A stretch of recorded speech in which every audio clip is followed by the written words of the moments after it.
Learning another language is about enjoyment and efficiency, knowing that you need to balance between the two. Enjoyment requires content and connection to enjoy, and efficiency requires tools to actually learn something rather than just watching another show or speaking with another person. But the tricky thing about tools is that if they don't solve your specific problem, it doesn't matter what other problems they might solve. That's why I search for and use tools that solve my specific problems. That could be things like knowing what words I should learn or finding more efficient ways to build note cards to grow my vocabulary. But most importantly, no matter what tool I use, I want to maximize the time that I'm spending with German and not get bogged down in any distractions, even if they're language-based. So, I wanted to see if the streaming service Lingopie struck the right balance between efficiency and enjoyment. And more importantly, if I compared the service to how I learned 10,000 words in German, is Lingopie worth it? It's very important to say at the outset that while this video is sponsored by Lingopie, they trust their product and they gave me free reign to put whatever I wanted in this review. Lingopie is a streaming platform built for language learners. It has its own content, but also great integrations with Disney Plus and Netflix. You can essentially think of it as a streaming platform for comprehensible input. Since I'm almost fluent but still learning German, I jumped on the opportunity to watch what is arguably the best Netflix series in any language, Dark. My goal is to watch the first season of this award-winning show and build my vocabulary and skills in German, and see how Lingopie could facilitate that. I very quickly saw that the Lingopie interface solved 3 common problems facing language learners that give the platform the "it just works" factor. I used to have a paper dictionary with me or Google Translate open any time that I would spend with German. Timing that per word, it would take me about 20 seconds per lookup when I used a physical dictionary, and then about 5 seconds for Google Translate. On the other hand, Lingopie has one-click instant lookups with audio that even auto stops what you're watching as soon as you hover over a subtitle, and oh my lord, is this buttery smooth. Its lookups in under a second. So that one feature alone solves my very specific but very common problem of looking up words in another language. If there are 50 words that you don't know in a specific episode, that can save you between 5 and 15 minutes per episode just on lookups.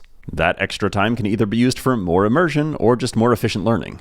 And yeah, dual language subtitles are available, though I would advise only using these as a beginner. When I'm watching a show or reading a book in German, I want to enjoy what I'm supposed to be enjoying and only afterwards worry about getting the new language things into my long-term memory. In the past, I meant using a blank note card as a bookmark or a piece of scratch paper so that I could keep a running list of the words that I came across that I wanted to make note cards for, with minimal interruptions to my immersion.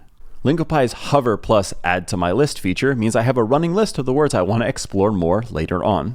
It's a simple feature, but as a serious language learner and a serious internet addict, this running list means I don't need to have another tab or dictionary open, which inevitably leads to a rabbit hole on Wikipedia or YouTube Shorts somehow opening itself again. Ich wollte einen nach dem anderen von euch in Pokémon-Kämpfen besiegen und... This gives me a list of words to work into my active vocabulary when speaking or my long-term memory via Anki for further immersing.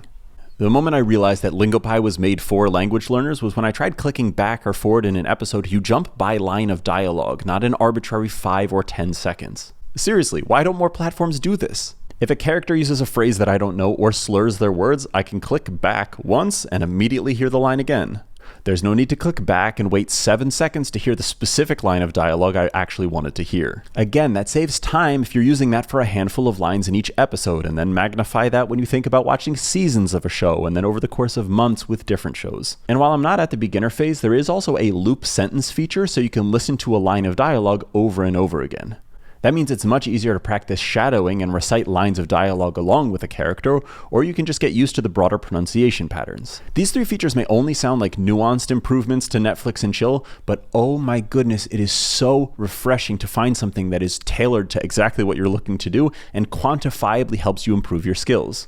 And when you pair these features with the library of beginner content hosted on the platform itself, Lingopie's strengths continue to stack up for the comprehensible input approach. Using Lingopie reminded me of an article that I saw a few years ago that I initially thought was ridiculous, but have since seen come true.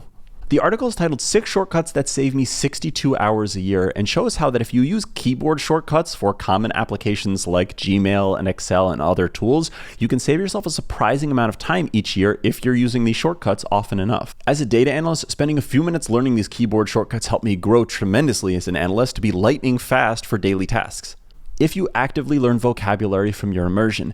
This more efficiently helps you to look up the meaning of those words and then packages those words into a nice list so that you can convert them into your note card form of choice, assuming that you don't want to use their inbuilt note cards or quizzes. The platform can not only help you learn faster, but can also just make it feel like a more fluid experience spending time with your target language. And while this is a streaming platform designed for language learners, there are definitely a few things to keep in mind. Lingopie really shines if you're one of the 280 million Netflix subscribers or 160 million Disney Plus subscribers. Like I mentioned, while there is very helpful beginner content and a more limited library of other content on Lingopie itself, the integrations with other super popular streaming services are where the platform shines, though you need subscriptions to those other streaming services. Unfortunately, there is no direct way to export your vocab list from Lingopie to use it in another platform like Anki. That's less of an issue for me because I prefer to hand make and tailor my Anki cards to make sure that they meet my standards rather than just doing a batch import of a lot of words.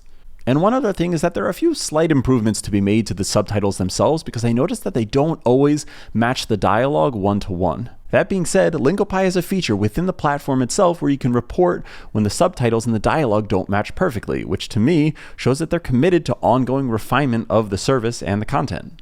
And while that subtitle misalignment can be a point of frustration for some people, it can also be used as a time to practice intensive listening. You'll know that your skills are improving anytime you spot one of those mismatches, and you help the platform improve when you report them. Plus, when you're listening to a native speaker in real life, you don't have the luxury of subtitles, so this quote-unquote bug can also be thought of as a feature. Before we get to the cost calculation, if you're assessing whether or not a tool like this could be valuable, Lingopie has a 7-day risk-free trial. And if you do decide to sign up, there is a special discount of 55% off of an annual plan, which is available through my affiliate link in the description and the top comment. Deciding if a tool like this is worth it should be thought of in terms of the value that you would get from the tool, because certainly our resources and wallets are finite. If you're pausing shows in your target language every minute to look up a word, Lingopie would save you 5 minutes for every 30-minute episode. And if you're watching one episode of a show per day, and let's be honest, most of us are watching a lot more than that, Lingopie saves you 30 hours a year. And if you're making hundreds or thousands or tens of thousands of note cards, just like I did for German, you have a curated list of words that you should make note cards for based on the content that you're watching, also saving you plenty of time. And if time is money, let's think about how much your time is worth. If you live in the US, certainly your time is worth at least minimum wage, which is $7.25 an hour. Since Lingopie would almost certainly save you more than 2 hours a month, even at the most expensive plan, this seems like it's an investment worth making. Plus, if you're bright enough to be learning another language, your time is almost certainly worth more than minimum wage. So evaluating and budgeting for a tool like this seems a lot more realistic when you put the numbers together. I've been approached by other brands about doing dedicated videos like this, and ultimately I turned them all down because it didn't seem like their product was a good fit for what we talk about here on this channel. Lingopie is what it looks like when you have a platform dedicated to language learning via comprehensible input. Those are my words, not theirs. It's just a matter of whether or not a dedicated tool is right for you. Oh yeah, and about the show that I watched, holy crap is Dark good. And even after having learned German for more than 3 years, I was able to learn a few dozen words over the course of the first season with Lingopie. That's all I've got for this one. Catch you in the next one.